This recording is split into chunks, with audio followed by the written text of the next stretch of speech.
Okay, Donnie Dwyer, the Sports Cycle here with Coach Tom Pecora. Coach, tough out non-conference schedule so far, 4-11. Talk about the progress so far this season. Yeah, I think the last few weeks have been great progress. One of the services yesterday ranked our schedule 16th in the country.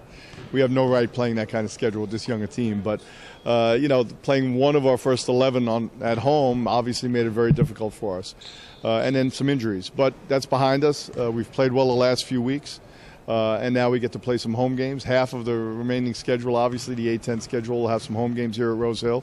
And this is a great place to coach and play. So, we think we can do some damage. I saw you guys beat Siena Monmouth, but now it's the A-10 schedule. How do you guys get your team prepared because that's a new year, new schedule. How do you get your guys prepared for that and that battle? Well, everything we did today. You do your work here in practice.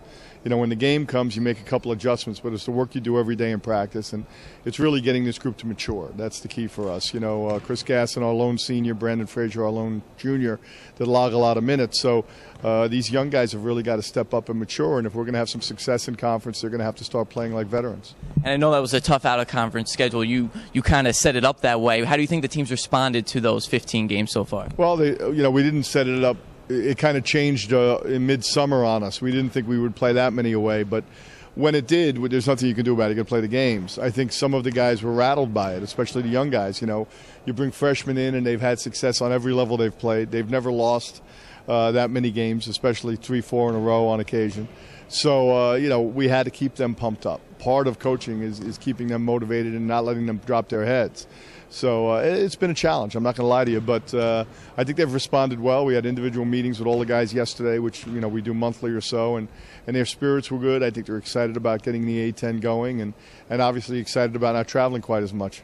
One guy is Jermaine Myers. He started the first few of the games. Now he's been coming off the bench and being very productive. Has he been learning a lot more from coming off the bench and learning from Brandon and other players? I think so, and I think it was good for him to watch and get the feel for the flow of the game and see the personnel out there as a freshman. But, and he's practiced great the last couple of days. So, his minutes may not be much different, but he'll be coming off the bench, and Brandon's playing pretty well with the ball in his hands. Gives us a little more firepower, and obviously a junior at the point and a little more experience. And Duquesne tomorrow, what are you looking forward to put on tomorrow at home? Well, Duquesne's a good team. Jim Ferry and I are very good friends, and they do a great job of pushing the basketball. Sean Coulter, their freshman point guard, is dynamic. He's really, we're going to see over the next two games both him and Chaz Williams coming in here, and they're similar in their high energy and the way that they control tempo of games. So tempo is going to be key for us, and we've got to have a physical advantage on the baseline. I think we're bigger and stronger, and we've got to prove that. And one thing you said, physical. The defense has been giving up a lot of points lately. How have you been pushing your team on defense to get out on shooters, rebound the basketball, play with that toughness? Well, it's a lot's got to do with your opponents too. I think Ole Miss is a good basketball team, and to go down there, they put 90 up on us. You kind of take those games and put them on a little sidebar there, and you try to look at teams that are going to be similar to some of the others that you'll compete with. They're similar to the top half of this league, and some of the teams will play later in the year. But, we have to play with greater energy. We have to play with greater physicality if you're going to compete on this level. And remember, for all your Fordham Rams news, updates, and scores, go to thesportscycle.com.